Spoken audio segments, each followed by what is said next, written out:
N'oublie pas de t'abonner à la chaîne YouTube de Goli News.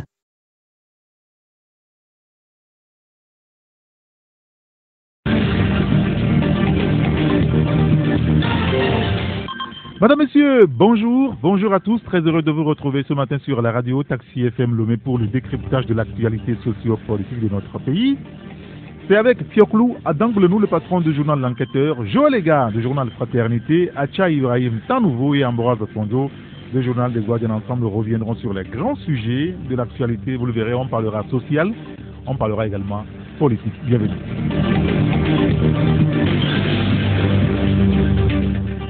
Retour en studio avec mes confrères. Bonjour à Acha Ibrahim. Bonjour Eric et bonjour aux grands citoyens d'État de la plateforme Taxi Presse. Merci de nous avoir rejoints. Bonjour Fiokoula Danglenou. Bonjour Eric, bonjour à mes confrères, bonjour aux auditeurs et auditrices de Taxi FM. Joël les gars, bienvenue. Bonjour.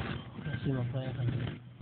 Bonjour à tous nos fidèles et bonjour à tous les autres conducteurs du taxi ici présents. Il n'y a qu'un seul conducteur, vous êtes tous des passagers. Excusez-moi. Bonjour à Ambroise Bonjour. Bonjour Eric, bonjour les auditrices et les auditeurs qui nous écoutent très souvent. Oui. Et on les rassure que nous sommes là.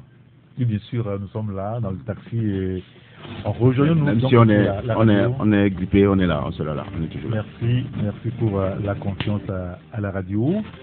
Alors, il se trouve qu'il se passe beaucoup de choses dans notre société. Nous voulons d'abord souligner le cas qu'on évoque habituellement, le lien à l'administration, où certains de nos compatriotes qui travaillent dans l'administration, au lieu de travailler véritablement, ça donne à autre chose. On donne un exemple simple. Au lieu de travailler, servir les citoyens, on s'occupe beaucoup plus des téléphones portables avec les réseaux sociaux à longueur de journée. Il y a un cas qui s'est produit ces derniers jours à l'université de Lomé où le secrétaire au niveau de l'ESA, l'École supérieure d'agronomie, a trouvé nécessaire d'écrire une note d'information comme pour dire aux étudiants, en tout cas à l'étudiant qui aurait pris par méga son téléphone portable au niveau du secrétariat général, qu'aucun étudiant ne sera servi au secrétariat tant que le téléphone portable ne sera retrouvé. Et ça pose un autre débat. C'est vrai que derrière, on a vu la réaction du patron des lieux, le président. Est-ce que ça ne pose pas un problème sérieux sur lui? Oui, Eric, c'est un cas isolé, bien sûr, mais la note qui a été affichée ne devait pas l'être. On ne devait pas faire une pareille note pour dire que tant que le téléphone n'est pas retrouvé, il n'y aura pas de service. L'université, c'est un service public. Oui. Et quand on parle de service public, on sait ce que c'est. Si le téléphone est volé, c'est par inattention qu'elle-même c'est par inattention que c'est arrivé. Mais une note ne devait pas sortir pour dire qu'il y a tant, il y a tant, il y a tant. Ça, ce n'est pas normal. On ne peut pas considérer un service public comme un problème de maison. Elle peut dire à ses enfants à la maison, si le téléphone que je viens de perdre au salon, si vous ne le trouvez pas, vous ne mangerez pas. Mais dans le service public, il y a plusieurs personnes qui viennent. Il se pourrait que ce soit un étudiant, le voleur, il se pourrait que ce soit un collègue. Ici, elle ne sait pas qui a pris.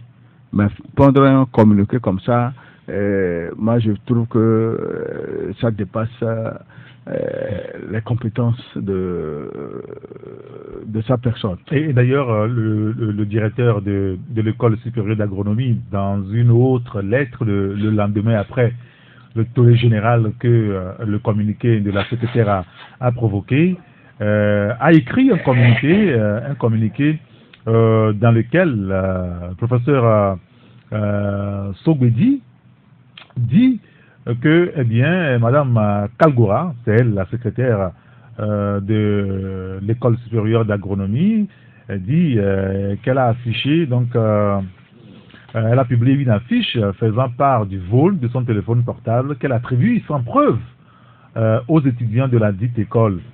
Et le directeur s'est plaint et tient encore à préciser qu'il n'a en aucun moment d'ailleurs été saisi d'une quelconque perte du téléphone jusqu'à la publication de l'information sur les réseaux sociaux. Il déclare que l'acte posé par Mme Kalgoura n'engage nullement la responsabilité de l'école supérieure d'agronomie.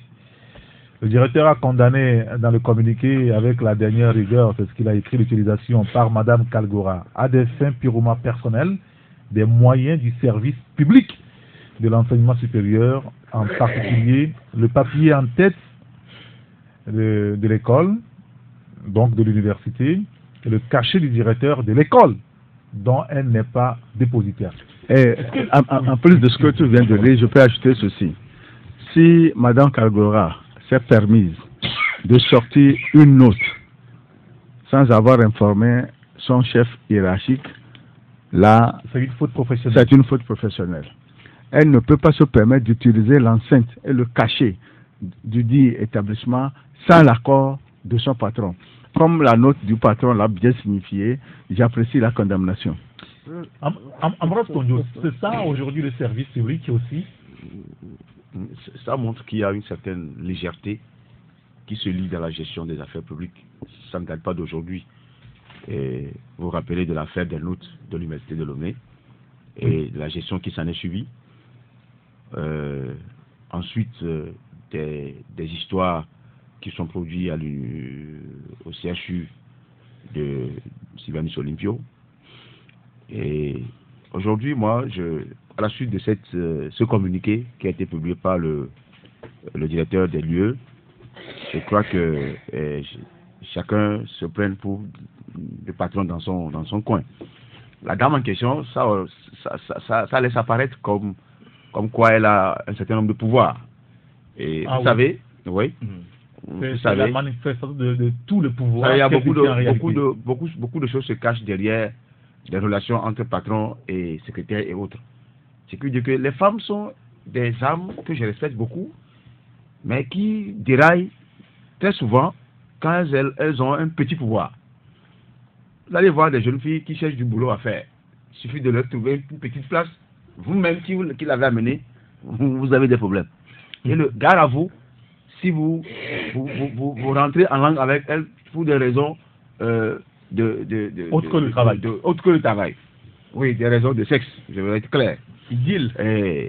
Ces deals-là emmènent souvent une certaine insoumission de ces jeunes femmes et filles qui prennent maintenant le dessus de la commande des lieux.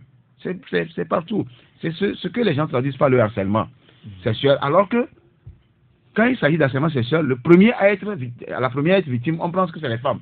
Alors que le plus souvent aussi, c'est les femmes qui attirent même les hommes. Ça, c'est passé au Sénégal. Human Rights a publié des choses. Il faut dire que les femmes harcèlent les hommes. Justement. Ici, je ne vous ai pas mélangé les les pédales, mais je ressors les aspects qui peuvent être à l'origine d'une secrétaire qui prend une décision alors que son patron est là, de son chef. C'est inadmissible.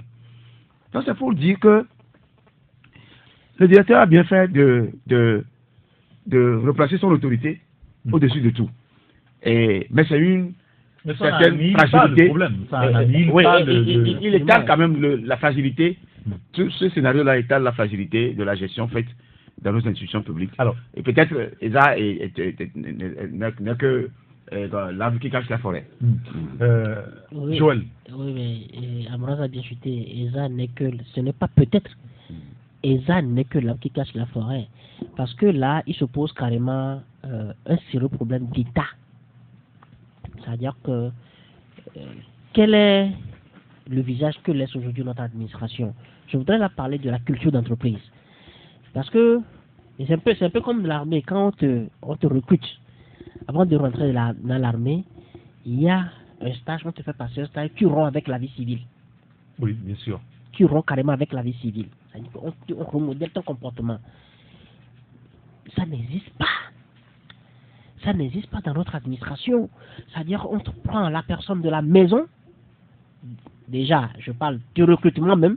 Parce que, est-ce que nos recrutements, Eric sait de quoi je parle, nos recrutements sont le mérite dans nos recrutements aujourd'hui, c'est le clientélisme, c'est le népotisme. L'administration est devenue aujourd'hui un village. Il faut le reconnaître. Notre administration est devenue un village. Sinon, comment tu peux, dans une CMS, hein, dans un CMS, un centre médico-social, une patiente se présente.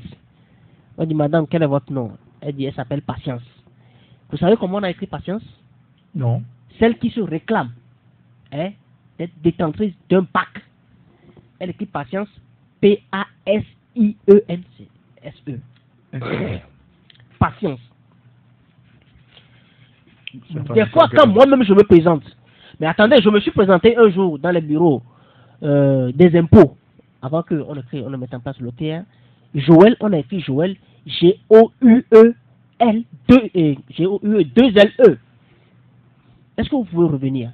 Mais voilà ce que nous avons fait. Mais, et pendant ce temps, quand on dit qu'on recrute pour l'enseignement, vous voyez des milliers de Togolais. C'est un problème que soulevait hier sur ce plateau Gérard Ouessant, le problème de la formation et puis de la compétence finalement. Justement, le problème de la formation d'abord en aval et de la compétence. Quelle importance nous donnons à la compétence? À un moment donné, moi je dis, c'est mieux qu'on ferme les écoles. Hein? Non, mais attends. On va pas oui, mais justement, si on ne peut pas respecter le mérite, si on ne peut pas respecter le mérite, vous voyez des ministres s'exprimer, des fois vous écoutez. Tu vois des autorités s'exprimer des fois, et puis les gens écrivent des documents, mais tu vas tomber des nues. Va au CASEF actuellement. Les gens sont en train de suivre Novela TV. Les gens sont sur l'administration. vous allez dans les services publics, les gens sont en train de suivre Novela TV. Celles qui ont la connexion encore, là, c'est le comble. Elles sont sur 3 feuilletons en même temps. YouTube aussi. Oui, tout ça, c'est pas ça. Elles sont sur trois réseaux, je ne sais comment on peut les appeler. Elles sont sur 3 écrans en même temps. Et c'est ça le service public aujourd'hui. Et on va travailler ça jusqu'à quand? Mais le problème, ce que moi j'ai relevé dans le cas de ESA, c'est que Monsieur Sogbedi, mais le doyen vient de dire, c'est un cas de faute professionnelle. Au moins dans son communiqué, dans le document qu'il a fait, on constate que à la date où on parle, Madame Kalgora n'est plus à son poste. C'est la moindre des choses pour sauver l'image de son service. Parce que quelqu'un qui a déjà 30 ans, au-delà de 30 ans, avec des comportements qui sont inscrits, comme je le disais, sur son chromosome, mais c'est pas du jour au lendemain, elle va changer, elle va refaire la même chose. Certainement que quand vous allez dans les arts, le service est à peu près. Du fait de ce comportement que la dame là a osé. Mais elle a osé, elle n'a même pas conscience de ce que c'est que le cachet qu'on lui remet. Le cachet, même pas qu'on lui remet, puisque son patron dit ce n'est pas, elle n'est pas dépositaire du cachet. L'entête, elle n'a pas conscience de ce que c'est que le papier en tête d'une institution. Et elle l'utilise pour régler des comptes personnels. Et elle se permet de décider de la suspension des services pour lesquels elle est payée parce que son portable est perdu. Mais vous imaginez? Et monsieur Soubedi, c'est vrai, il a fait son communiqué. Parce qu'il y a eu une solution générale. Il a fait une bonne communication. Il a présenté des excuses indirectement aux étudiants, etc. Il a dit aux étudiants, etc. Mais il devait aller au-delà pour qu'on sente que l'administration, elle est solide. Alors, comme Edem Kodjo le disait en 2006, que l'administration, elle est brelottante au Togo. Alors, aujourd'hui, à quoi ressemble le service public finalement à Chaïbaï? Le service public au Togo. Oui, il faut dire que le procès que les Togolais font généralement à l'administration publique, c'est souvent le laxisme, c'est aussi les lourdeurs administratives, et aussi l'impolitesse caractérisée de certains commis de l'État. Parce que certains prennent les services comme si c'était des propriétés privées. Quand vous arrivez, selon leurs humeurs, ils vous accueillent ou ils vous rejettent. Parfois même ce pourquoi ils sont payés, comme le disait mon confrère Joël. On vous dit d'attendre parce qu'il a un coup de fil ou bien il sort pour certaines courses personnelles. Et pendant ce temps, vous attendez. Et pourtant, il est payé pour ça. Ils ne sont pas à vos services, quoi. Non, vous avez les sentiments qui ne sont pas à votre service. Et ce qui est encore grave, c'est par gentillesse qu'ils vous servent.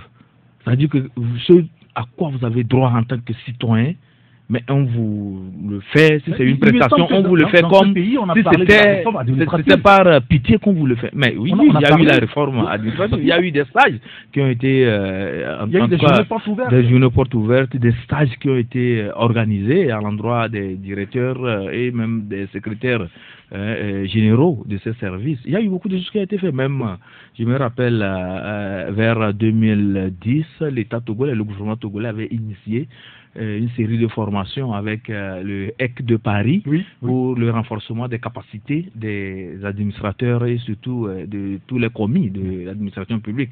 Et à l'époque, je me rappelle, il y avait Laurent Fabius qui était venu même organiser une grande journée d'échange et de renforcement de capacités, et c'était au Palais des Congrès. Bon, il y a eu beaucoup de choses qui ont été dites, il y a eu des actions qui ont été menées et par l'État togolais pour amener les commis de l'administration à être beaucoup plus professionnels, beaucoup plus aptes à servir la nation. Mais depuis ce temps, je me rends compte que les résultats n'ont pas porté parce que les gens sont restés figés dans leur comportement. Et quand vous interrogez la grande partie des fonctionnaires de l'administration togolaise, ils parlent toujours de l'émolument parce que les salaires sont bas et que vraiment ça ne motive pas, ça ne donne pas envie de se mouiller, de se saigner pour faire évoluer la nation. C'est pourquoi certains, dont Ambroise, on parlait du patriotisme et que c'était important d'amener le gouvernement togolais à mener des actions en matière de sensibilisation sur le patriotisme et amener les gens à aimer leur patrie. Et pour aimer leur patrie, vous savez, l'exemple doit être donné par les dirigeants. Les dirigeants doivent cesser de piller les ressources du pays. Parce que quand... Non, pourquoi est-ce que vous faites cette relation-là? Mais bien sûr, quand vous êtes quand vous êtes un citoyen togolais et vous avez l'impression, ou bien vous avez le sentiment, comme le chef de l'État lui-même l'a souligné, qu'il y a des Togolais, deux catégories de Togolais. Il y a des Togolais de la minorité, les Togolais de la majorité. Mais du coup, vous êtes frustré parce que, en tant que Togolais, vous n'avez pas les mêmes droits que vos compatriotes, que les autres compatriotes. Qu'est-ce qu'eux, ils ont fait d'extraordinaire? Ou bien c'est par leur filiation, ou bien quoi, et ils ont le droit d'être dans une catégorie supérieure que vous. Et pourtant, vous êtes allés aux mêmes universités, vous avez fait les mêmes études, mais seulement, comme vous n'appartenez pas à la nomenclature, vous n'avez pas droit à être à un poste donné. C'est ça, tout ça là, ça frustre et ça fait que ça réjaillit sur le comportement de chaque citoyen. Donc, quelqu'un qui a été recruté, qui est dans un bureau en train de travailler, qui a comme émolument, comme salaire, je ne sais pas, quelque chose de très dérisoire, vous comprenez que ça ne peut pas l'amener à se saigner, on ne peut pas payer les gens à la fin du mois. Et que ces gens-là, quand ils vont au boulot, c'est regarder de la télévision. Nous ne sommes pas, c'est vrai, ce que vous dites, nous ne sommes pas en train de dire que le comportement posé par ces compatriotes-là est un bon comportement. Nous ne sommes pas en train de faire l'apologie de l'incivisme professionnel. Mais nous disons que l'une des raisons qui amène certains à se comporter de la sorte, c'est parce qu'il y a la démotivation. La démotivation peut expliquer ça aussi, Tioklou? Oui, vous savez... Quand on est démotivé, quand on estime qu'il n'y a plus rien qui vous motive à faire le travail, tu démissionnes. Oui, en principe, quand on est démotivé, il faut rendre le tablier, c'est-à-dire démissionner. Mais nous sommes mais vous oubliez l'instinct de survie. Au Togo, c'est pas facile de démissionner et trouver en même temps un emploi. Dans une situation où rien ne va. Le fonctionnaire, dans son état actuel, ne vit que par les prêts à la banque. Oui. Et depuis un certain nombre d'années, c'est les fonctionnaires qui arrivent à avoir les prêts parce que la fonction publique est une garantie. On ne peut pas tout renvoyer comme on le fait dans les sociétés privées. Bon, par contre, il y a de nombreux comportements qui sont à déplorer, tel que l'a dit mon jeune frère Ibrahim, le laxisme, la négligence, les retards avérés, tout ça. Ah oui, voilà un cas, les retards au boulot. Et tout ça, ça fait que l'administration togolaise ne répond plus comme cela se doit, malgré les réformes, les ateliers. Mais en même temps, ce sont des mots qu'on avait relevés il y a plusieurs années. Mais c'est quand même difficile de comprendre aujourd'hui que ces mots, on l'a vu. Mais quand vous faites des ateliers, vous donnez des indications à respecter. Et quand il n'y a pas le suivi, quand il n'y a pas le contrôle. Moi, j'étais dans un service, on m'a convoqué, j'étais dans ce service public-là à 7h10. celui qui doit me recevoir est venu à 9h20. Non, semble. Et le cahier de présence est déposé sur un banc. Des gens qui sont venus à 7h35, 8h, eux tous sont écrits 7h10. Et comme j'étais à côté du cahier, des gens écrivaient les noms de leurs collègues qui n'étaient pas encore là, sur le même registre. Et je peux donner la date là. Mais je me suis dit, mais quand il n'était pas encore là, qu'est-ce que j'ai fait? J'ai ouvert le cahier et j'ai vu des gens. Et j'ai vu les heures qu'on a écrites là-bas. Ce n'est pas bien. Ce qui veut dire que cette conscience professionnelle n'existe pas. Si tu es venu à 9h, tu écris à 9h, mais ils ont écrit 7h10, 7h27, 7h7, tous sont dans les lots de 7h. Personne n'a écrit leur véritable. Ce qui veut dire que l'administration togolaise, tant qu'il n'y aura pas de suivi, on peut faire toutes les réformes possibles au niveau des tests et autres là. L'application n'aura pas son effet. Alors, il y a cet auditeur qui nous dit que c'est le cas de la mairie centrale de Lomé. Les dames qui reçoivent les dossiers pour la légalisation, vraiment, c'est la croix et la bannière. Elles parlent aux citoyens comme si c'était leur propre enfant. Il faut qu'on revoie l'administration, sinon c'est la dérive totale. Mais Ambroise Ponjo, ce sujet semble être délicat. C'est vrai qu'on a beaucoup de messages sur le sujet, mais si c'est ça l'administration, est-ce qu'on peut accuser ceux qui gèrent le pays seuls ou nous aussi, nous sommes responsables? Parce que c'est nous qui sommes dans l'administration, c'est nous qui travaillons. Ce sont les citoyens qui y sont. Oui, on ne peut pas faire des lois et détruire la même loi. La loi est faite pour le faible et en même temps pour le fort. Ce que je sais, c'est que la gestion d'une administration, c'est une chaîne. Quand vous avez des gens comme une secrétaire jusqu'au planton, c'est parce qu'il y a déjà des gens au-dessus. Vous savez, il y a des bizarreries qui se produisent dans notre administration. Il y en a pire. Vous allez voir des directeurs des ressources humaines qui recrutent des gens, par exemple, des jeunes filles, parce qu'il a des faveurs à recevoir de ces gens-là. Au demeurant même, il y a certains, quand ils recrutent des gens, ils disent directement à telle personne que le premier salaire que vous aurez, on le partage en deux. Et vous ne le direz à personne. Ça, c'est les choses que je vous dis. Pour le moment, oui. Pour le moment, je suis sérieux, j'ai des éléments. Mais je ne peux pas, pour le moment, étaler quoi que ce soit. Ça, c'est juste un élément, un angle que j'ai voulu choisir. Je disais que c'est une chaîne. Il y a d'abord le patron, le directeur central, ou bien les directeurs centraux, descend après les chefs personnels et tout ce qui ressort jusqu'au secrétaire au planton. Et cette hiérarchisation devait être contrôlée par une certaine méthode de contrôle depuis au niveau du patron même. Pour pouvoir instaurer une rigueur, certes une certaine flexibilité dans la gestion des ressources humaines, mais une certaine rigueur dans les tâches à eux confiées ou qui ont été confiées à ceux qui travaillent là. Et cette rigueur doit être accompagnée d'un suivi régulier, d'une évaluation et d'un suivi, pour pouvoir voir dans la chaîne les maillons qui sont faibles, les maillons qui sont défaillants et les maillons qui émergent du lot. Même aller jusqu'au primer des gens pour encourager et décourager ceux-là qui ne font pas du bien à l'administration. Le népotisme, la gabégie, le pillage systématique des ressources, l'ethnocentrisme a fait en sorte que l'administration n'est plus ce qu'elle devait être dans notre pays, le Togo. Et ça, c'est le sommet de l'État qui agit sur la base. Oui, mais il y a un auditeur qui nous dit que c'est ainsi que fonctionne le pouvoir, c'est ainsi que le pouvoir togolais fonctionne. Lorsqu'on trace une piste, on dit c'est un don personnel du chef de l'État. Oui, je vais terminer en disant, Eric. Avant la pause. Juste dire que quand on recrute des gens, et quand vous dites qu'il y a une procédure de recrutement, et que le patron appelle, j'ai une nièce, prenez-la moi. La nièce là qui est arrivée dans ce boulot ne peut pas respecter ceux qui ont l'a envoyé. Il compte sur le patron là qui est en haut, qui est plus supérieur à celui qui dirige ici, et elle fout du bordel. C'est ça l'administration togolaise. C'est le népotisme. Mettez-moi la soeur ici, mettez-moi le petit frère ici. Ça c'est partout dans le monde. L'administration, je me rappelle, le ministre Bawara a communiqué entre temps parce qu'il y a des faux qui circulaient, disant que voilà, telle personne peut vous recruter ou le ministre recrute. On a dit dans l'administration au Togo, on ne recrute que sur concours. Oui. On va retarder tout ça tout Il y a à des l'heure, concours, monsieur. il y a des concours sectoriels aussi. Faut pas oublier ça. On va, oui, ça demeure, Ça ça concourt, demeure un ça concours, concourt. voilà, c'est ce que je veux dire. Alors, nous allons marquer une pause, juste après on se retrouve pour la suite du débat.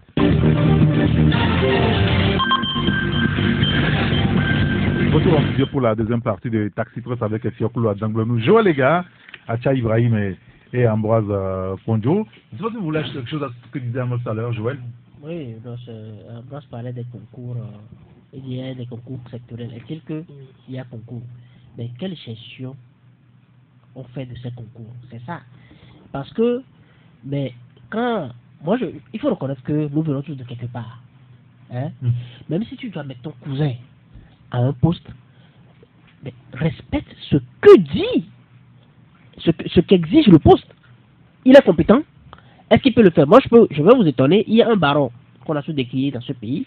Sa fille est actuellement dans une société d'État, mais elle est compétente. Reconnaissons qu'elle est compétente. Il y a une autre qui est à la présidence, mais elle est compétente. On ne dit pas, nul n'est meilleur. C'est-à-dire que dans la science infuse sur son domaine, mais les deux là que moi je connais, elles répondent hautement. Mais si c'est comme ça, pourquoi on va se plaindre? Mais quand tu fais fi de toutes les règles, de toutes les exigences, le profil, tu biffes dessus, et tu prends quelqu'un qui ne sait même pas manipuler, ne serait-ce que le clavier, ou bien ne serait-ce que tenir le stylo, hein, ne serait-ce que respecter ce que c'est que l'entête, le papier a en tête d'un service. Mais moi je dis, il faut qu'on agisse.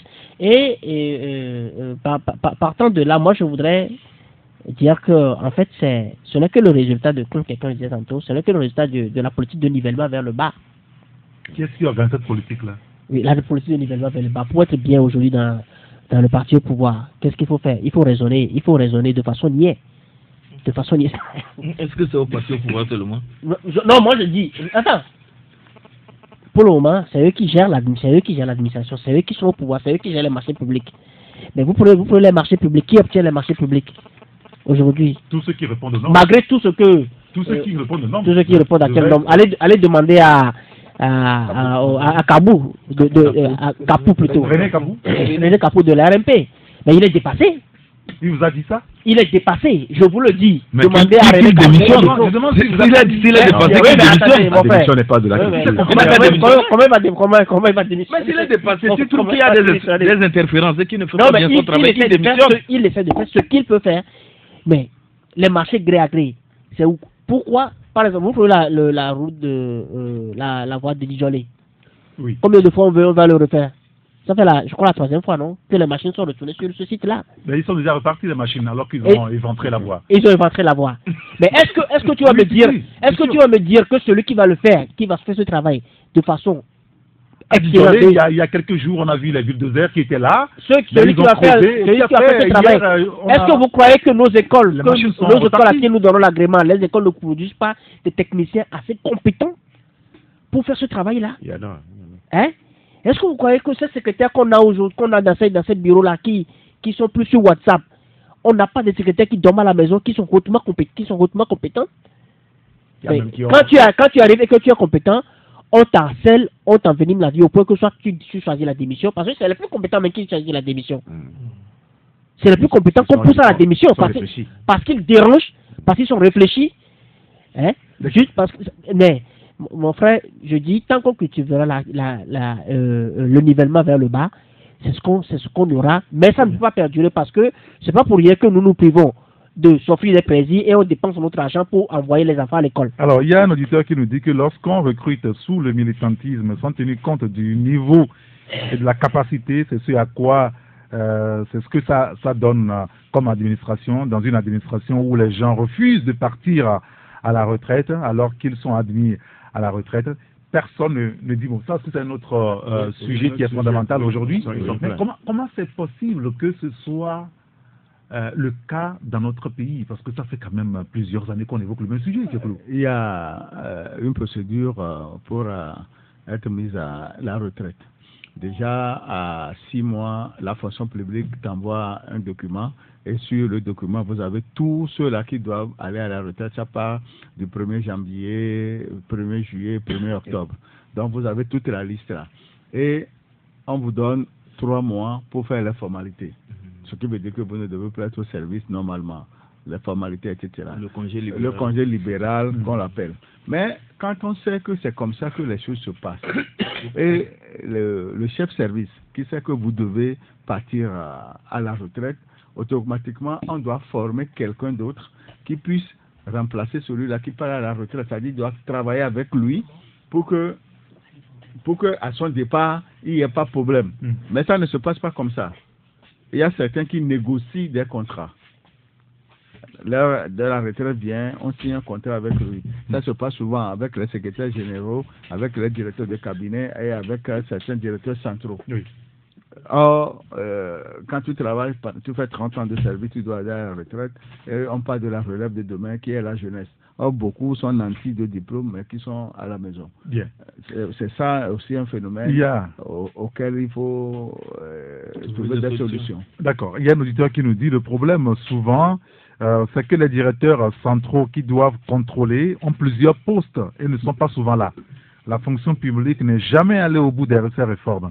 Je vous donne pour preuve le recensement du personnel de la fonction publique avec la carte professionnelle biométrique depuis 2014 qui n'a pas abouti. À peine on a recensé les agents centraux et on a abandonné, nous dit cet auditeur qui semble connaître le sujet. Il y a un autre, permettez Ambroise, qui dit « Tant que les admis au concours sont connus d'avance et sur le médinfrérisme, va toujours exister à l'administration, l'administration sera médiocre, nous dit l'auditeur. Il y a un autre qui nous dit que ce problème est à l'image de la gouvernance du pays et c'est depuis le sommet de l'État. Ça nous amène, Ambroise, sinon, vous voulez placer un mot? C'est le militantisme et le méninfrénisme qui domine l'administration togolaise. Moi, je connais une administration, le gars est allé à la retraite, je suis désolé d'aller comme ça tout cru, parce que c'est malheureusement ce qu'on vit. Ils sont deux seulement à être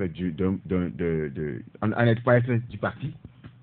Et puis on ne parle plus du sud et du nord dans cette histoire des partis, ils sont mélangés maintenant. Mais sauf que il y a l'ethnie qui domine l'administration. Dans l'administration, il y en a quelqu'un qui doit remplacer valablement le directeur là qui est en train de partir. Ben, on est en train de chercher, trouver quelqu'un d'autre qui doit répondre aux critères du parti et de l'ethnie proche de ceux qui sont majoritaires dans l'administration. Ça frustre les gens. Moi, c'est un monsieur qui m'a appelé, il dit, il a un master 2 et son niveau, c'est lui qui vient directement après le directeur. Le directeur est en train de partir, le directeur a rassuré qu'en fait, il n'y a personne ici. Sauf qu'on est en train de chercher à ramener quelqu'un de l'extérieur pour venir remplacer le directeur, alors que la personne ne s'y connaît même pas dans le domaine. Je sais que tout ça, ça va passer, ça va. Le temps est venu que tout ça, là, c'est l'acte de lui-même, parce que ça ne sera pas éternel. C'est pourquoi quand nous le disons pour tout. C'est pourquoi quand certains crient que nous, on n'est pas dedans, ce n'est pas une affaire d'ethnie, en fait. Mais c'est les ethnies qui sont instrumentalisées pour pouvoir assouvir leur soif dans la gouvernance de l'État.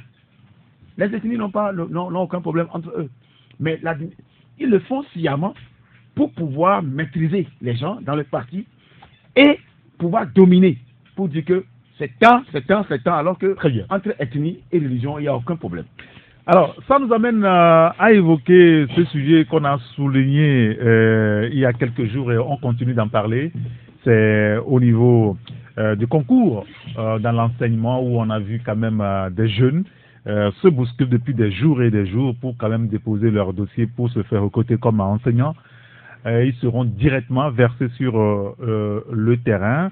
Alors, en plus de ce problème qu'on évoquait depuis quelques jours, on s'est rendu compte hier, et ça se passe au Gabon. Et c'est le ministère de l'Intérieur du Gabon qui donne l'information par rapport à des immigrés clandestins qui sont de passage au Gabon. Ils sont au total 74. Ça s'est passé dans la nuit de samedi à dimanche dernier, où on a arrêté un groupe d'immigrés.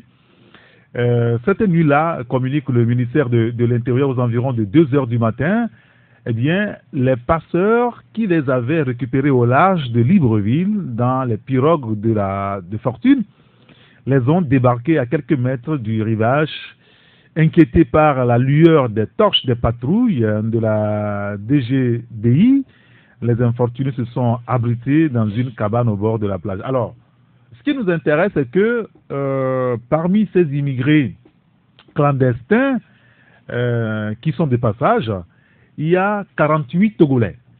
48 Togolais, dont 45 femmes.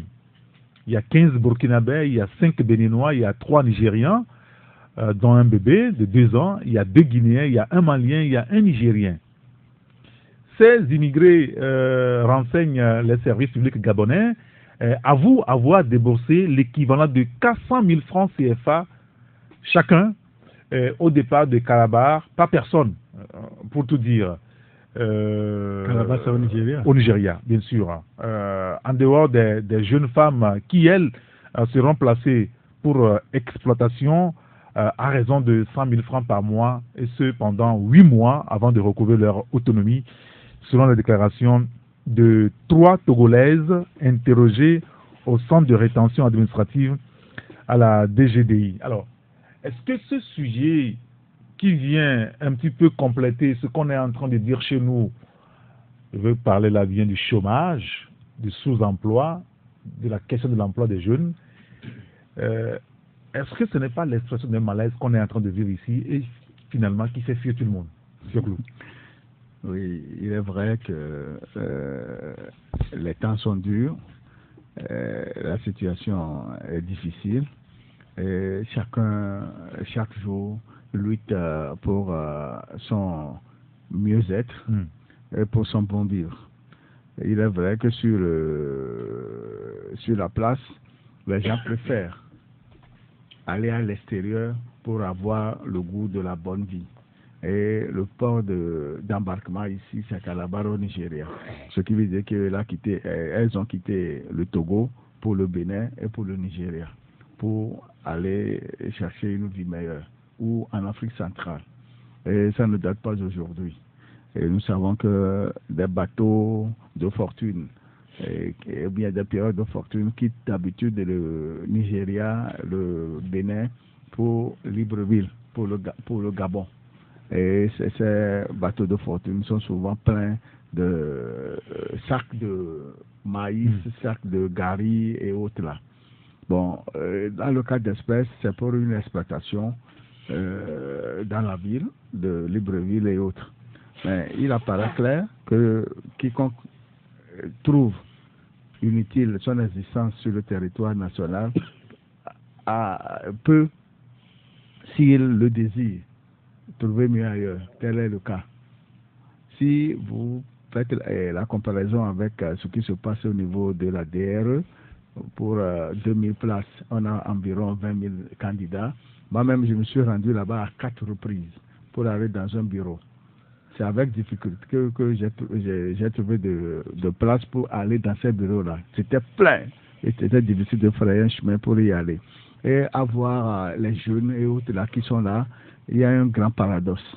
Parce que personnellement, je me suis dit, tout ce que moi j'ai vu là-bas, les prendre comme enseignants, ça pose un problème. Ça pose un problème.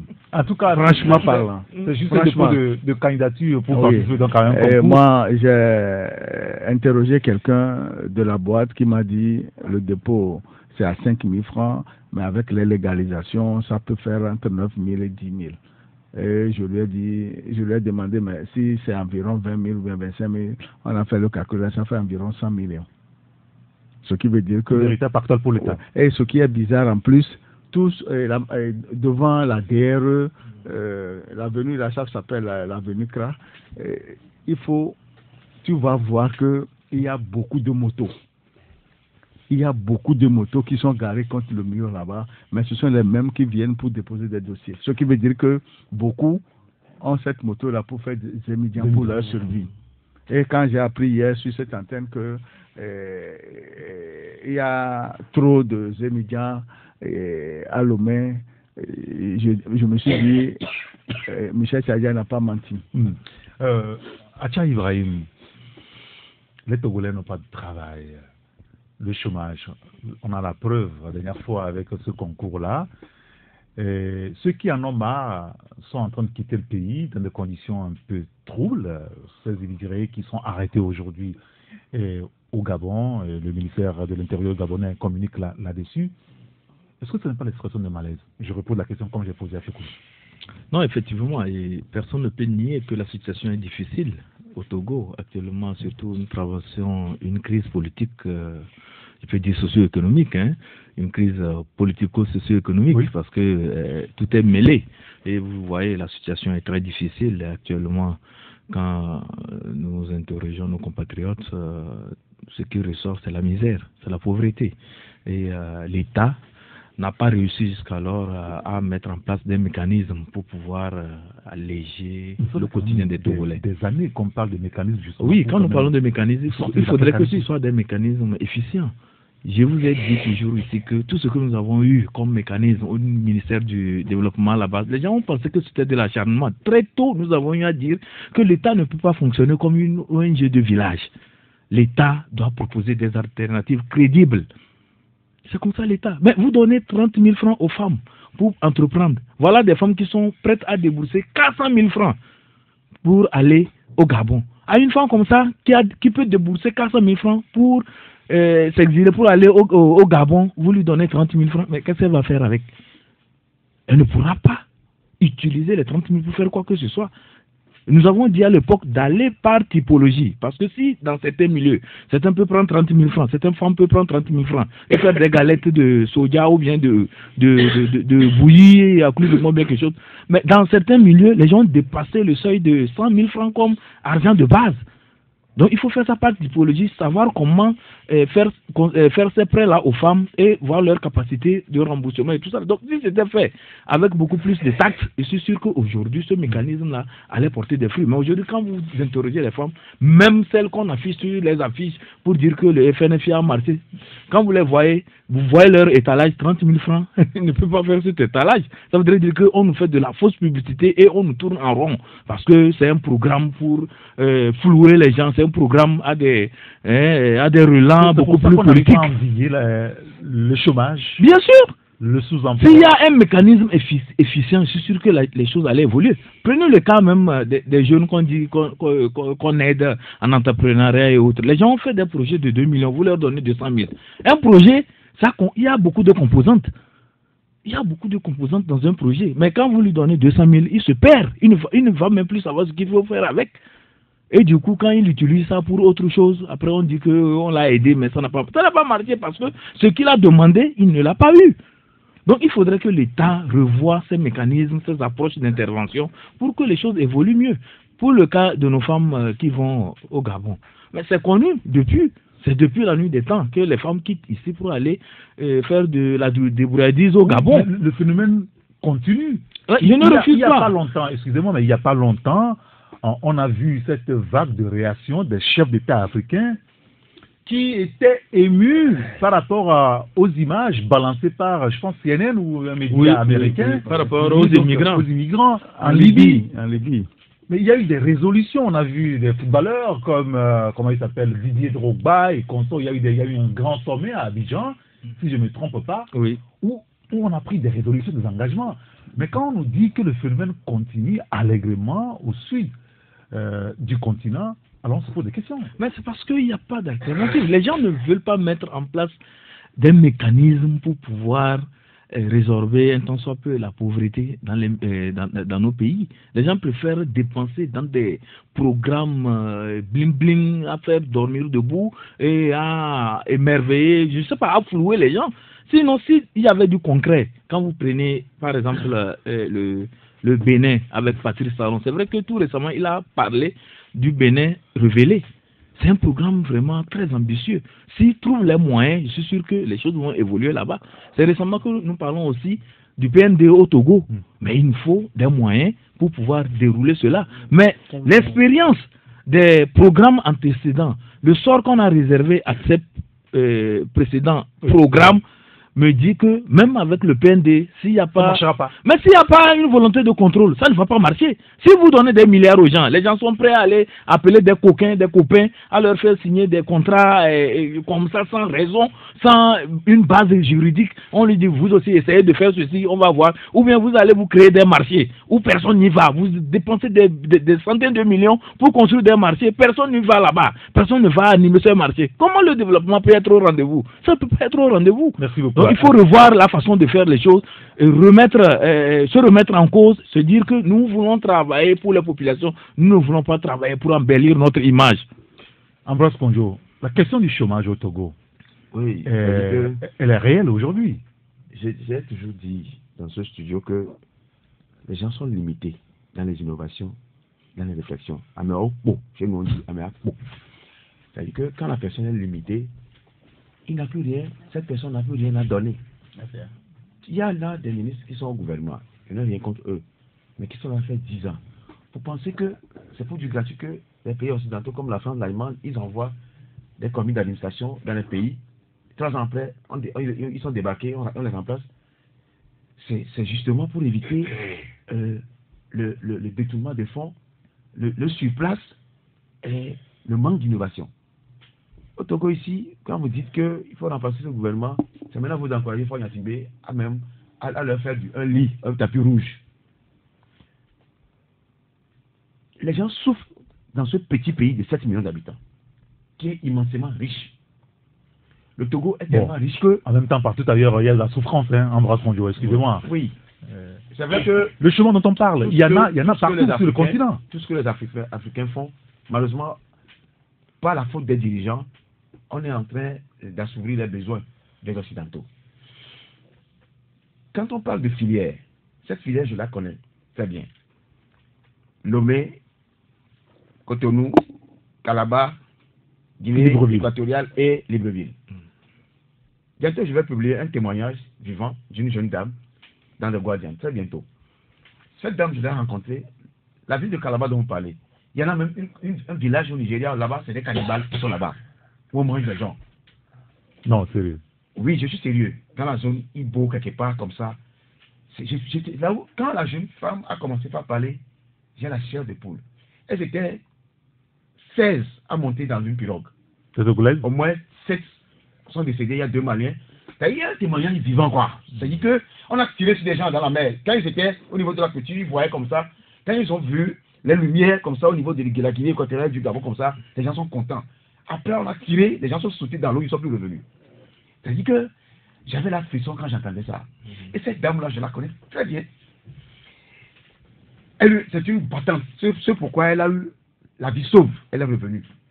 Il y a un autre jeune que j'ai connu à travers une amie. Lui, il est même allé jusqu'au Gabon. Il a dormi pendant 2 semaines, 3, devant le consulat, dans un bus, pour ne pas être perçu par les policiers gabonais. On les a débarqués par le Nigeria, par la mer. C'est-à-dire que quand vous écoutez des choses, les gens pensent que ça n'existe pas. Ça existe. La jeune dame, ça fait 2 semaines que je l'ai rencontrée. On va vous violer. On te viole proprement. Il y a un village vous casse là pendant 4 mois. Il y en a une qui s'appelle une dame. Elle a précisé même son truc. Elle est à Koso. Le risque, c'est qu'on vous tue même. Il y a un village là-bas. Quand tu ne sais pas faire attention, tu prends la dame. C'est le chômage. Pour revenir, c'est le chômage, le manque d'emploi ici qui pousse nos sœurs. Les Togolais n'avaient pas cette habitude de quitter leur pays pour aller ailleurs. La situation socio-économique s'aggrave de jour en jour. Et c'est les mêmes personnes qui ont l'argent, qui pillent le pays, qui sont toujours là. Et le comble, c'est qu'ils n'arrivent même pas, ces personnes n'arrivent même pas à aider leur propre famille. Ceux qui sont de leur propre famille. Les gens deviennent plus gonflés dans la famille.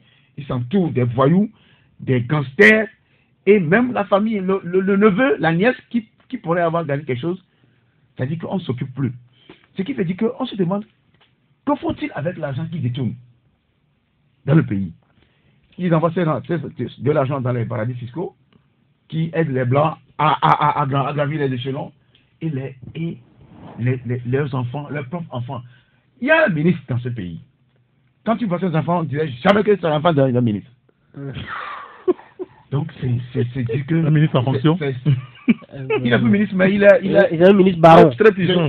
Un ministre baron. Un puissantissime ministre, qui n'est plus ministre actuellement, mais qui est encore plus haut placé. Il faut dire c'est un ministre baron parce que... Donc, c'est vous dire D'accord, que très bien. c'est une question de culture aussi et de civilité.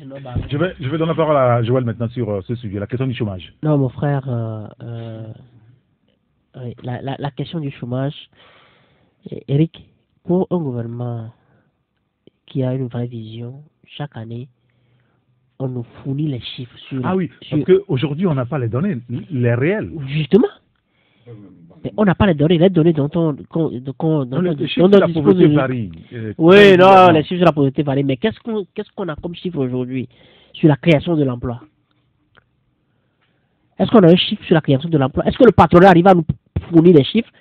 Comme quoi, voilà tel nombre d'emplois nous avons. Normalement, en décembre, tous ces chiffres-là doivent tomber.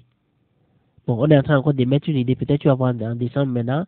Il y a un ministère, le ministère qui n'aime pas du tout, qui supporte le moins qu'on les critique, dont un journal a parlé même ce matin, qui va sortir, qui va ramasser ses exécutants pour faire des conférences de presse, etc., montrer que voilà, ça dit, mais seulement qu'on danse, on s'apprécie à la fois. Il faut qu'on, je crois que la Fonds Baromètre peut faire un travail sur ça, même mesurer le taux, je suis sûr que le chiffre va étonner, le taux togolais qui quitte chaque année le pays, aller seulement devant les consulats pour voir les queues qui se font là-bas. Hein?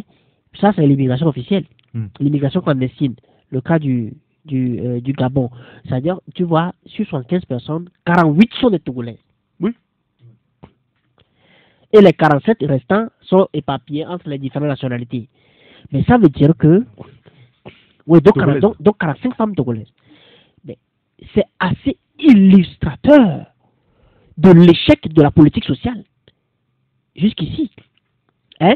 C'est assez illustrateur de l'échec de la politique sociale. Et moi, j'ai plutôt un Togolais à qui j'ai demandé ce matin est-ce que c'est vrai cette information. Voilà la réponse qu'il m'a donnée. Oui, c'est vrai. Ils sont à quelques mètres de chez nous ici. Hein? Mais ils sont obligés de dormir dans un orphelinat parce que les agents les suivaient avec des torches chaque nuit. J'ai demandé, mais est-ce que c'est vrai, tu as déboursé aussi 400 000 avant d'aller? Il me dit oui. C'est ce qu'on débourse toujours, mais à haut risque.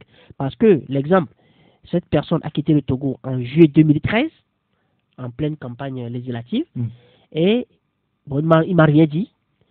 Et c'est après 6 mois que j'ai de ces nouvelles. Il m'écrit avec un numéro gabonais, il me dit non, que je suis en fait je ne voulais pas t'informer, etc.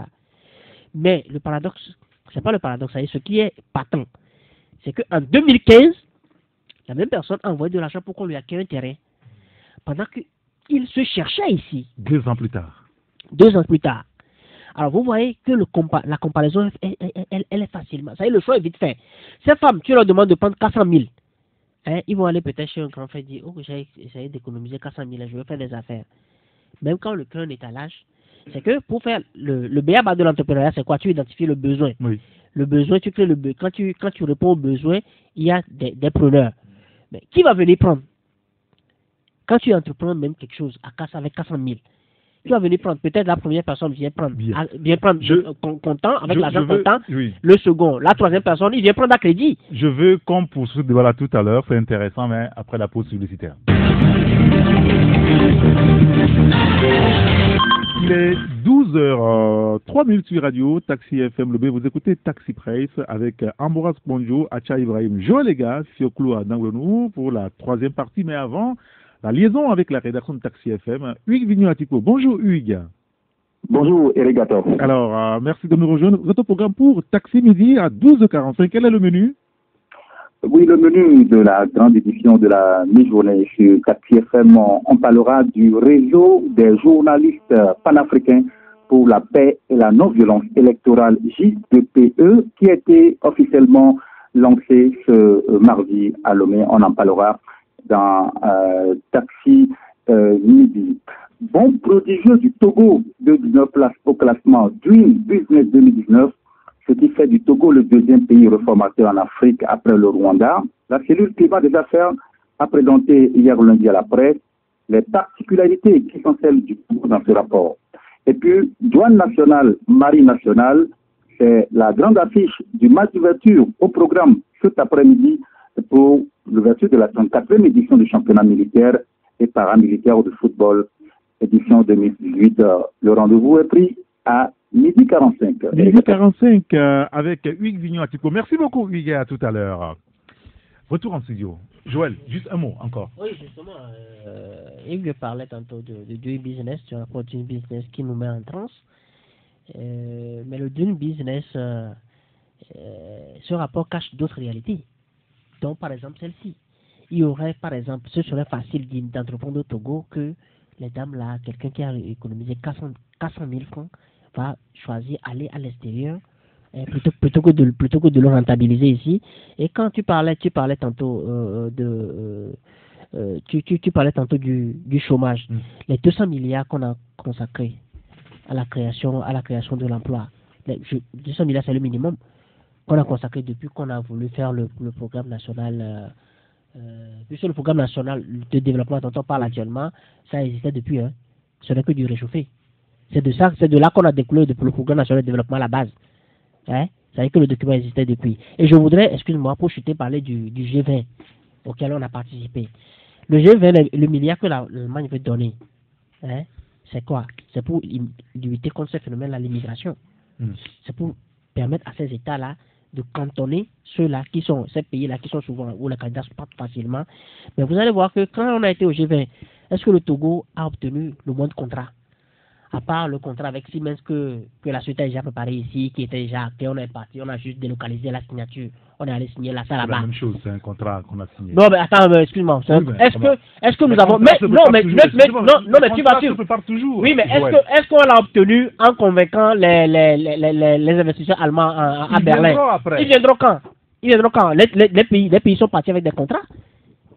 Les pays, par exemple, le Sénégal a été adulé juste parce que, avec tout ce que Macky a réalisé, le Bénin a été adulé.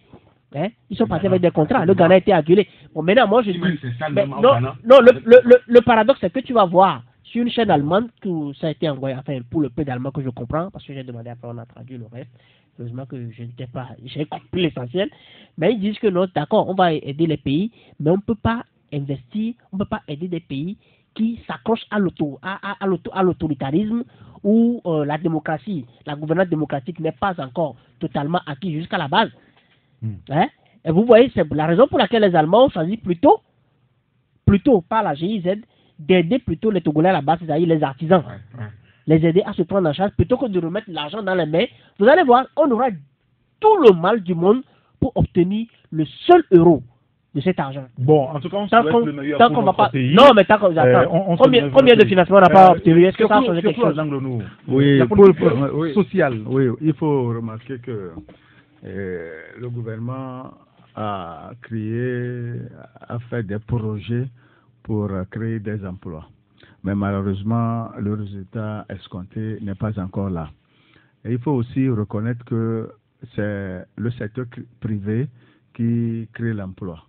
Et en dehors de ce secteur privé, nous avons, le pouvoir n'a pas permis à ce secteur privé une certaine ouverture au niveau fiscal. Plutôt, le gouvernement met le pied de Damoclès sur la tête des entreprises. Et vous verrez les sociétés qui ferment parce que les impôts sont derrière, OTR est derrière. Or, pour faciliter l'emploi, les entreprises qui sont créées doivent survivre. Et pour survivre, il faut une politique fiscale pour permettre à ces derniers de trouver leur part, comme Macron a fait en France et comme on l'a fait en Allemagne. Ici, ce n'est pas le cas. Vous voyez la couturière qui prend son certificat de fin d'apprentissage, la coiffeuse qui prend le sien, et quelques mois plus tard, l'OTR vient et dit on ferme prime. Telle entreprise, on dit politique de marché. Ce sont les mêmes, surtout en BTP, ce sont les mêmes qui prennent les marchés. Les jeunes entrepreneurs ont fermé leurs entreprises parce qu'ils ne trouvent pas de marché. Et comment voulez-vous qu'il y ait réservation de chômage? En plus de ça, il faut investir. L'investissement des nationaux importe. ce ne sont pas les étrangers qui nécessairement devraient investir mais au Togo. C'est pour ça d'ailleurs que il me semble, le Premier ministre récemment a rencontré le secteur privé pour leur expliquer le bien fondé de leur contribution par rapport au PNB. Oui, moi je soutiens une chose. Pour que cette politique d'emploi ait une suite salutaire, il faut revoir le système fiscal par rapport aux entreprises qui exercent au Togo. Il faut discuter, leur accorder certaines facilités. Si vous faites ceci, on va vous faire cela. Si vous faites ceci, on va vous faire cela. Quand il n'y a pas ça, il faut toujours l'épée de Damoclès sur la tête des entrepreneurs. Ça ne peut pas aller. Bien. Il y a quelques réactions quand même, si vous voulez faire rapidement. Il y a un docteur qui nous dit, pour résoudre en partie le problème du chômage au Togo, il faudra exhorter ces barons à entreprendre et investir dans le pays. C'est à eux de montrer la voie. Nous dit l'auditeur. Non, il ne peut pas. Il ne peut pas. Comment ils ne peuvent pas? Ils préfèrent aller déposer leur argent dans les paradis fiscaux. Et ils n'ont pas d'idée, ils n'ont pas d'initiative. Attends, je vais te surprendre, Eric. Non, ce qu'il dit, c'est sérieux, je vais te surprendre. Il y a des jeunes qui se sont organisés à créer des cybercafés. Oui. Mais si vous avez vu ces cybercafés, des barons construisent de grands édifices, climés avec tout. Parce que les jeunes se débrouillent avec les cybercafés. Eux aussi, ils veulent copier ça. Et ils installent des cybercafés dans des bâtisses vraiment bien climatisées et autres là, à 200 francs l'heure. Mais quelqu'un qui a son cybercafé dans une cabane, qui se débrouille, est-ce que vous pensez que lui peut avoir encore des clients? Il ne peut plus avoir des clients. C'est une forme de dumping. Non, c'est pas la concurrence. C'est du dumping, ça. C'est du dumping. Nos barons togolais sont ils sont très très spécialistes dans les dumpings. Ils font tout pour décourager les jeunes. Parce qu'ils n'ont pas d'idée. Quand quelqu'un entreprend, ça marche. Ils courent, ils mettent des moyens. Oui, mais quand ça réussit, ça échoue, c'est pas leur problème. Quand tu es né la cuillère dans la bouche, pourquoi tu peux entreprendre? Pourquoi tu peux entreprendre? Tu es né la cuillère dans la bouche, la cuillère en or dans la bouche. Investir parce qu'on ne veut pas que le grand patron sache que nous avons de l'argent. Quand c'est aussi une réalité que beaucoup ignorent. Ils ont de l'argent. Ils préfèrent aller investir au Bénin et en Côte d'Ivoire. En investissant ici, ils savent qu'ils ont de l'argent. Toi, tu veux l'argent où? Ça, c'est un, de deux. Quand quand ils investissent au Bénin, on saura que c'est eux qui ont investi. Quand on parle de l'OTR, vous allez voir les gens encore fermés, la boutique. La couturière qui a 4 machines, qui a peut-être deux apprentis. Difficilement, même l'apprenti va payer la caution qu'elle devait payer avant nous. Mais quand je vois Patrice Talon, lui aussi, il a créé des grabuges là-bas. Oui, bien sûr. Je voulais même dire qu'il a diminué. Il semble qu'il n'est pas un exemple aujourd'hui. Attends, oui, c'est vrai. Mais au niveau des impôts, il a diminué au tiers les impôts. Pour rehausser l'image économique de son pays. Celui qui paye son 10 000 francs par an, qui est harcelé chez nous ici, on peut le réduire cet impôt-là à 30 000 francs. Ou à 20 000 francs si le gouvernement togolais le veut. Vous allez voir, on harcèle pas possible les gens dans le pays. Les gens sont obligés de fermer. Ils vont manger quoi? Les enfants vont manger quoi? C'est les mêmes personnes qui sont déjà soumises à cette misère grandissante dans le pays. Vous ne voulez pas qu'on paye l'impôt, c'est ça? Non, on va payer les impôts. On va payer les impôts, mais on doit faire une politique pour les entreprises. Les impôts. L'impôt n'est jamais venu chez elle. C'est elle, depuis fort longtemps, moi je ne savais même pas. C'est elle-même qui va à l'OTR pour payer son impôt. Parce que son problème, c'est que la Bible dit de payer l'impôt.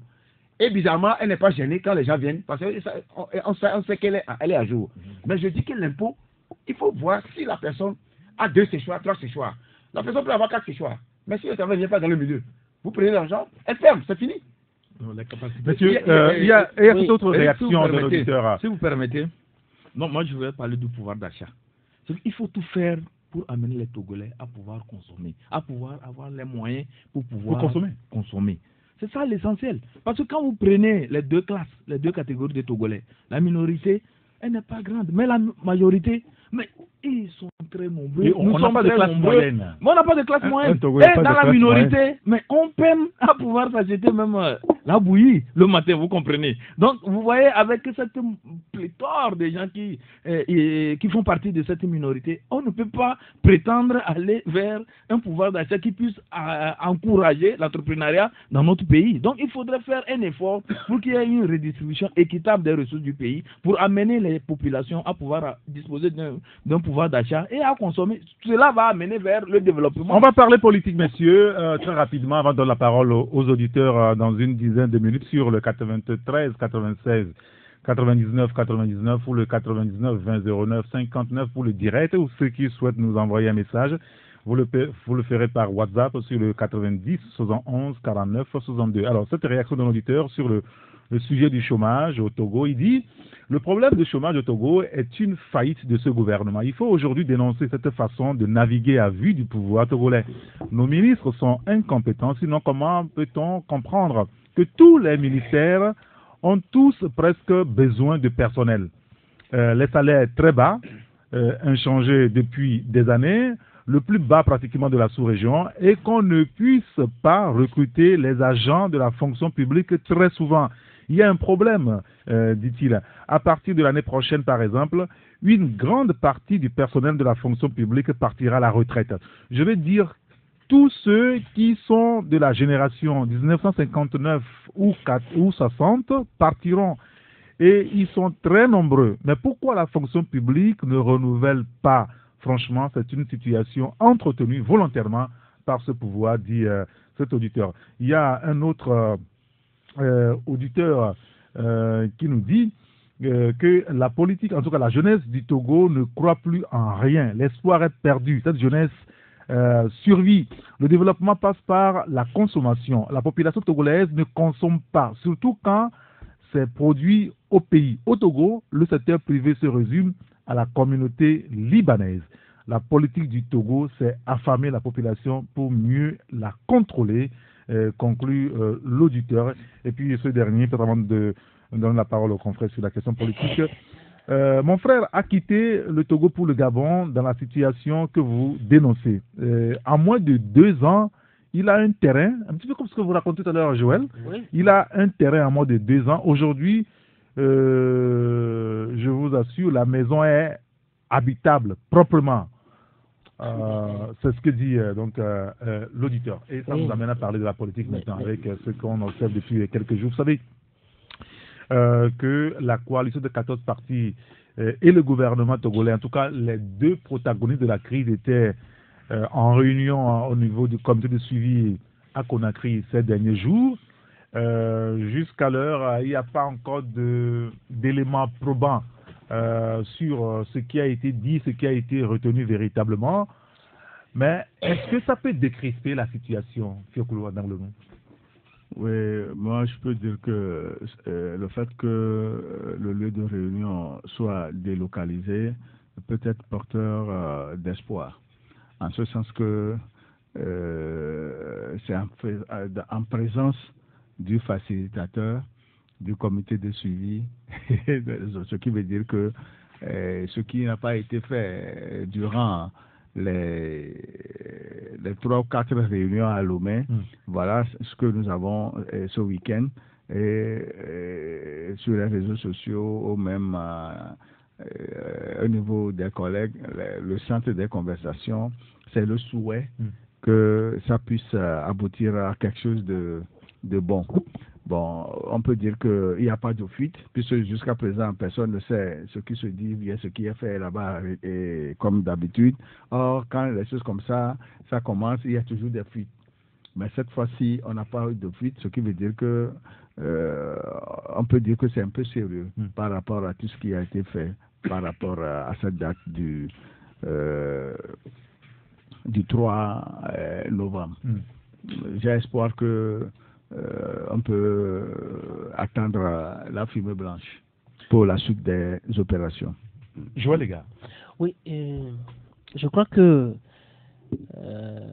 c'est sûr, même si la fumée ne sera pas totalement blanche, elle sera assez blanche venant de Conakry. Parce que je voudrais replacer le cadre. Il a été distribué sur les réseaux sociaux des critiques à l'endroit d'Alpha Condé, comme quoi il ne peut pas, même un leader politique, son Nicolas a dit qu'il ne croit pas à ça. Donc moi je crois que ce sont des erreurs graves. Non mais les gens sont libres d'émettre leur avis. Non. Justement, je suis libre aussi d'apprécier. Sauf que vous aussi vous les critiquez, d'avoir émis leur avis. Justement. Attends, si je critique quelqu'un, moi aussi je le critique.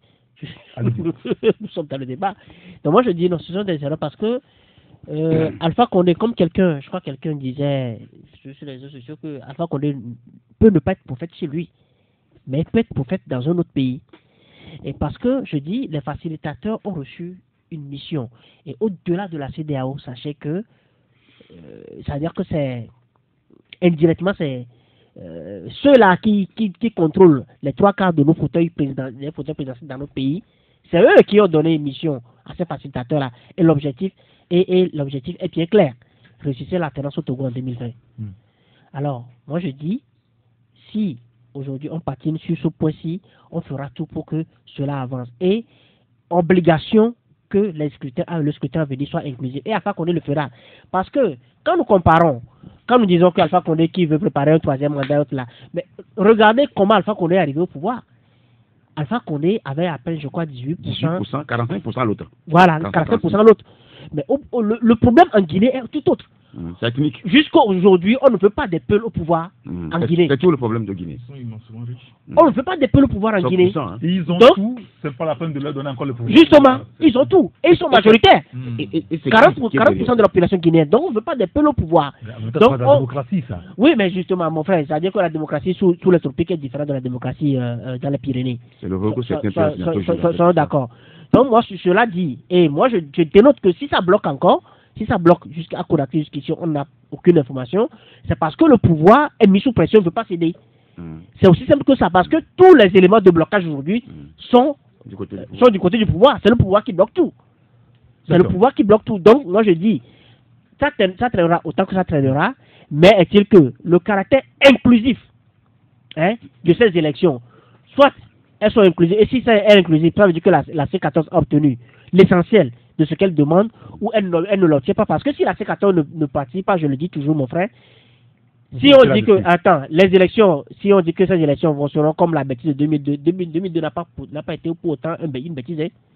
Il faut qu'on analyse rigoureusement l'histoire. Parce que 2002, le Parlement qui est sorti de 2002 n'a pas aidé à des mains. Il était obligé d'aller prendre les 2 engagements et de revenir, etc. Ça nous a permis même d'avoir un code de la presse modèle aujourd'hui. Il y a un auditeur qui nous dit que bon, nous avons déjà eu des fumées blanches provenant d'ailleurs, mais une fois de retour au pays, le parti au pouvoir transforme cette fumée blanche en fumée noire. Le peuple togolais doit rester toujours debout. Acha Ibrahim, sur le cas. Non, mais il faut, pour être sincère, je n'entends rien de Conakry. Non, de Conakry, pour être sincère, parce que même quand ils se retrouvent au Togo ici, c'est à peine que les délégués du pouvoir, ceux qui représentent le pouvoir, arrivent à délier leur langue et à pouvoir parler. Donc, je me demande, c'est pas en Guinée qu'ils vont retrouver leur volubilité et pouvoir prendre des décisions qui engagent vraiment leur parti, parce qu'on sait comment ça fonctionne au niveau du parti au pouvoir. Mais n'importe qui ne se lève pas et décide comme ça en suivant un raisonnement logique. Tout est décidé d'avance, et si cela ne va pas dans le moule voulu, je ne suis pas sûr que les délégués du parti au pouvoir pourront décider de quoi que ce soit là-bas. Du côté de l'opposition, il faut aussi dire, et c'est un secret de polichinelle, certains confrères ont eu à le révéler, l'argent a commencé par circuler, et l'argent qu'ils mangent n'arrive pas à proprement parler à agir comme la conscience le demande. Et autre aspect aussi, c'est peut-être que sur des questions mineures, notamment la présence de l'UFC, on peut peut-être à la CENI, on peut trouver des solutions là-bas, et peut-être voir s'il faut élargir. Il faut peut-être organiser des séances de rattrapage en matière de recensement. Sinon, dire qu'il y aura des décisions fortes qui puissent changer le cours des choses, sincèrement, je ne crois pas. Très bien. Moi, je donne la parole ensuite aux auditeurs. Bon, c'est vrai que je peux comprendre ce que Joël dit, et Acha aussi a dit. Pourquoi les gens se résignent ou les gens sont frileux à voir la Guinée de Condé régler la crise togolaise, parce que Condé même joue aux mauvais élèves dans son propre pays en tirant sur des gens. Donc les gens ont raison de ne pas croire à la facilitation, à la médiation de Condé. Mais ce que là où je rejoins Joël, c'est que le Togo a déjà eu à connaître des cas en 2005 qui se sont soldés par des morts.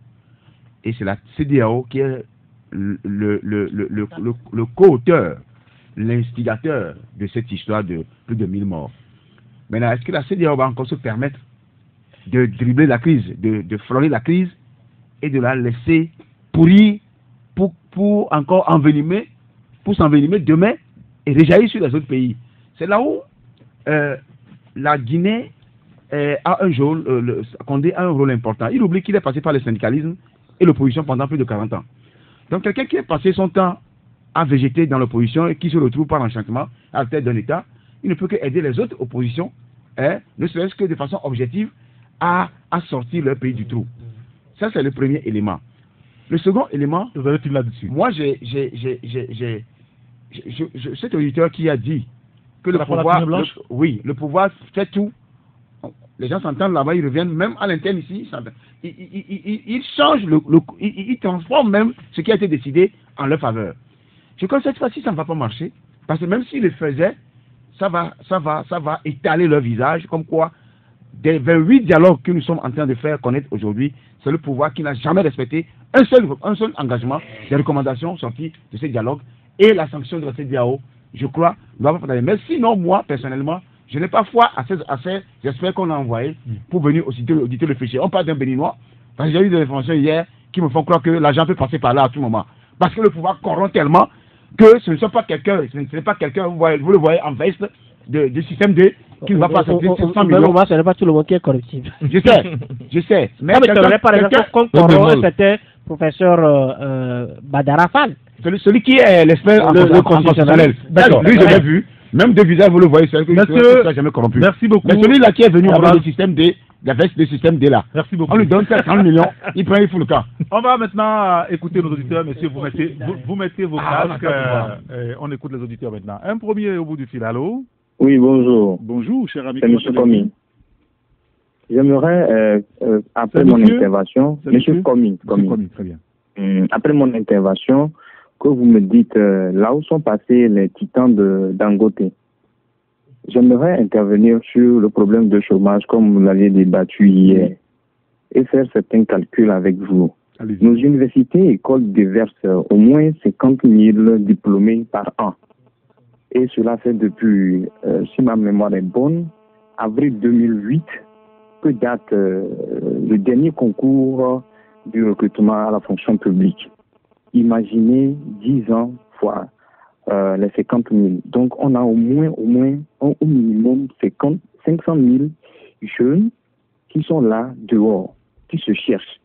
Puisque moi-même, je fais partie d'une génération sacrifiée.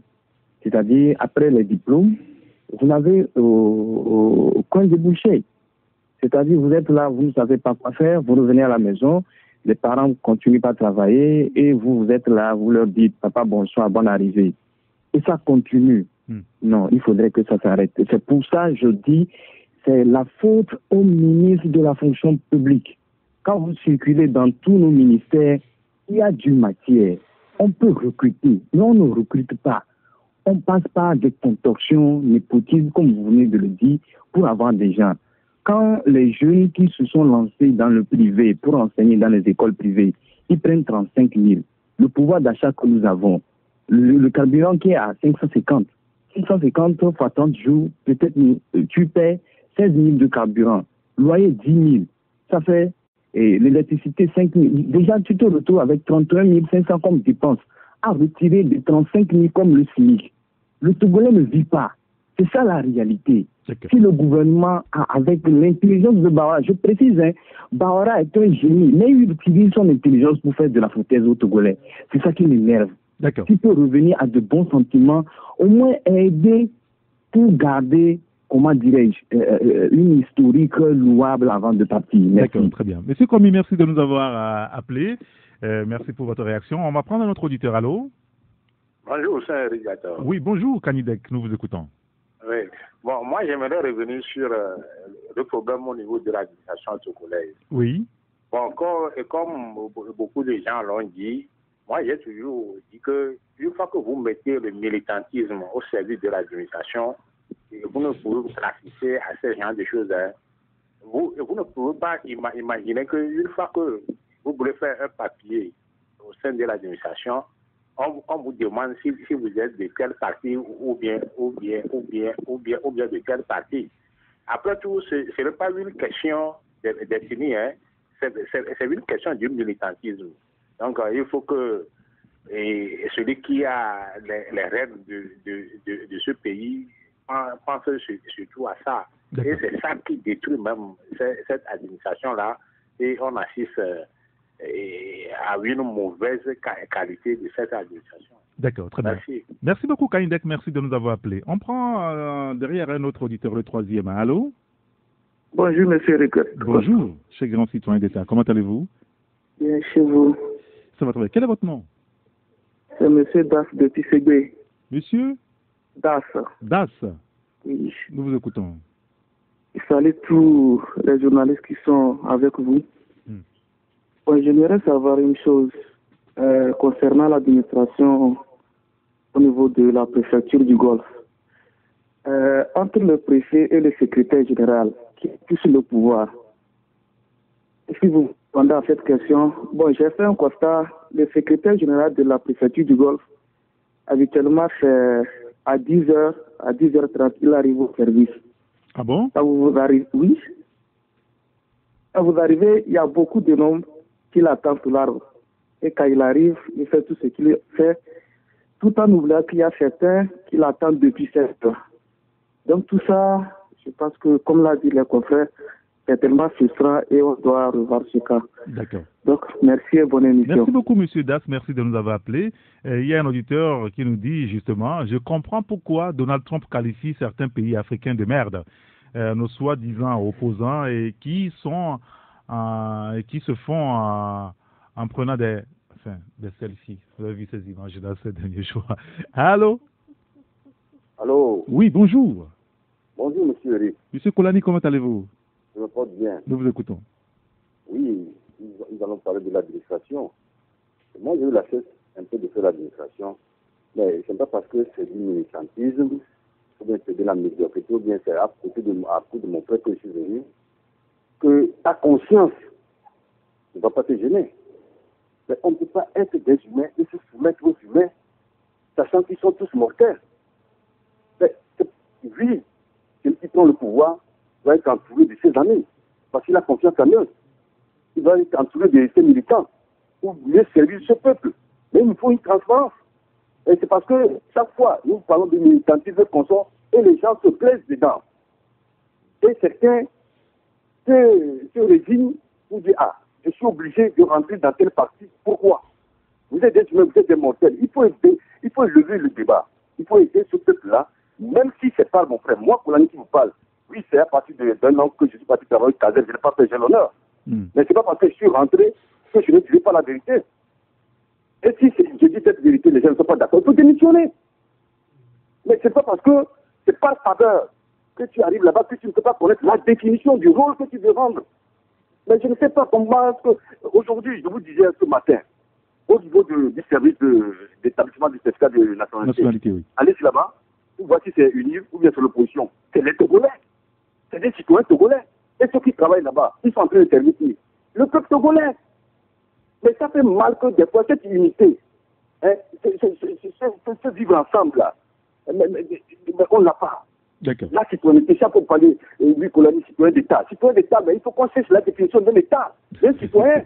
Mais si on ne peut pas se servir, pourquoi on sommes venus sur cette terre? D'accord. Mais non, le service public. Merci. Chacun de prendre conscience. Merci. Merci beaucoup, mon cher grand citoyen d'État, Kolani. Merci de nous avoir appelés. Un autre auditeur qui nous dit, en Asie, sans parler de l'Europe, tous les citoyens, sans distinction, ont droit à un prêt de 4 millions de francs CFA le minimum. Si tu rembourses, on te donne encore plus, mais si tu n'arrives pas à rembourser, on te donne moins, mais on va te poursuivre à la justice. C'est ce que nous dit l'auditeur. Allô? Allô, bonjour Eric. Oui, bonjour. C'est Mike. Monsieur? Mike. Mike? Oui. Nous vous écoutons, Mike. Oui, tous les sujets sur lesquels vous avez débattu aujourd'hui, le chômage, l'administration, tout ça, moi je pense que c'est l'alternance qui est le problème. Le problème ou la solution? Le problème provient de l'absence d'alternance, quoi. Ah, d'accord, très bien. Tant qu'il n'y aura pas d'alternance, vous allez dire, tel ministre, ils n'ont qu'à faire ça, ils ne vont pas faire. Moi, je me demande, les gens se cachent, les gens disent des fois que c'est le tel ministre qui gâte la politique du président. Mais le président, c'est le président de la Togolais, lui. Oui ou non? Oui, salut. Mais qui va rendre compte à la population? C'est le président, est-ce que c'est le ministre qui rend compte à la population? Mais je veux dire que le président, c'est un mauvais gouverneur. Moi, je vous dis, sinon, un ministre qui détourne même un franc, on ne le vire pas. Le lendemain, on lui donne on lui grade. Ou quelqu'un, on envoie des policiers, on bastonne tout le monde. Comment on peut avoir un président dans une république comme ça? Un président de la république, on donne l'ordre à des gens cagoulés, on frappe tout le monde. Mais est-ce que vous comprenez ça, M. Eric, et tous ceux qui sont là, les auditeurs qui nous écoutent? Est-ce que vous pouvez comprendre un président de la république? D'accord. Et il peut dire qu'il n'est pas au courant, il peut dire ça, et qui va comprendre? Bonne journée à vous. Merci beaucoup, Mike. Merci de nous avoir appelés. Et notre auditeur qui nous dit, je le dirai toujours, tant que nous ferons rien pour faire partir la France, c'est-à-dire quitter sous tutelle de la France et avoir notre indépendance totale vis-à-vis de la France, nous n'aurons jamais une alternance adéquate, car le régime Yadémon est un bon élève de la France depuis que cette dernière a assassiné notre premier président Sylvanus Olympio. C'est la France qui donne des ordres à ce régime, dit l'auditeur. On donne à avoir encore un dernier. Allô? Oui, allô? Oui, bonjour. Bonjour. Oui, c'est monsieur? C'est monsieur Isaac. Monsieur Isaac, on va aller très rapidement, j'ai juste 45 secondes. Pour le problème de malgouvernance au Togo, là. Oui. C'est parce qu'il y a... Vous savez pourquoi, là où je suis là, je veux l'argent pour aller au Gabon et on sort. Parce que je suis menuisier. je vous donne un exemple. Moi, j'ai travaillé avec Ebomaf. Ebomaf me doit 250 000. Je suis parti à la gendarmerie. Les gendarmes m'ont supplié que c'est quelqu'un qu'on ne peut même pas convoquer. Ah bon? Et, allô? Oui, c'est ce que je vous dis. Vous allez me comprendre. Et c'est comme ça que je suis reparti. Je suis venu ici, allez-y à Bossimé. Il y a les kiosques qu'on a construits. Moi, je suis menuisier, j'ai fait jusqu'à la dalle. Voilà, quand on donne le marché à des hommes, on veut qu'on donne 2 millions à celui qui a pris le marché. Actuellement, nous qui travaillons, quand ils font comme ça, on retire le chantier et vous devenez... C'est-à-dire, vous ne percevez même pas un 5 francs. Là où je suis là-bas, on ne m'a même pas donné un 5 francs, hein, mais j'ai à peu près 1 million et quelques. Le maçon a 3 millions et quelques. Ils ont retiré le marché, ils ont donné ça à quelqu'un qui a continué. Seulement, nous, on a fait jusqu'à la dalle, ce que je vous dis là. Donc, il y a une dame là-bas, Kabiès, et un homme aussi, Kabiès là-bas, et puis il y a un osso aussi là-bas. C'est un jeu là-bas, ils sont en train de faire. Ils ont donné maintenant le marché à l'autre. Et nous, on ne sait pas notre dirigeant, c'est lui qui a bouffé. Et ils disent que c'est l'autre maintenant qui a... qu'on ne lui a pas donné l'argent. Et il nous dit aussi qu'ils demandent, ceux qui ont donné le marché demandent des millions. Or, ils ne peuvent pas. Et donc c'est à cause de ça, ils ont retiré le marché, ils ont donné ça à l'autre. Est-ce que vous voyez? Oui, si. Très bien. Isaac, donc c'est pour ça que vous voulez quitter le pays, hein? Oui. Jusqu'à là, je souffre. Je ne sais pas, tu vas travailler jusqu'à des mois, on ne va même pas te donner quelque chose. Or, j'ai des amis qui sont partis là-bas. Ils ont des terrains. Moi aussi, je suis ici avec la famille, je n'arrive pas. Franchement. Très bien. Isaac, merci beaucoup. On a compris beaucoup de courage. C'est vrai qu'il y a des auditeurs qui nous ont envoyé aussi des messages du genre, hein, leurs frères qui sont partis au Gabon. Il y a un qui nous dit par exemple mon frère a quitté le Togo pour le Gabon, voilà, on en a lu tout à l'heure, voilà. Il y a beaucoup de choses quand même, hein, c'est insoutenable. En tout cas, merci à vous Isaac, Mike, Kolani, Das, Kanidek et Komi. Rapidement, on a encore 2 petites minutes, rapidement. Fioclou, pour clôturer. Tout ce que moi je souhaite pour mon pays, c'est la paix, le développement. Il ne faut pas que chaque fois les leaders politiques ou la classe politique nous prennent en otage. Et comme dit cet auditeur, l'opposition a commis une grave erreur, celle de laisser le pouvoir organiser cette mascarade de recensement. On aurait dû empêcher ce recensement par des manifestations même violente s'il le faut. Ils ont laissé faire. Maintenant, le pouvoir a un coup d'avance, même si un accord ou si on s'accorde une semaine pour compléter le recensement, le parti UNIR a déjà fait ce qu'il veut en gonflant le fichier. C'est déjà foutu. Se désole presque l'auditeur. Oui, Joël. Non, 20 secondes. Non, moi je résume la résolution de la crise togolaise au prix qu'il faut payer pour l'inclusivité. Oui. Le prix qu'il faut payer pour l'inclusivité. C'est quel prix? Mais justement, il faut qu'il définisse.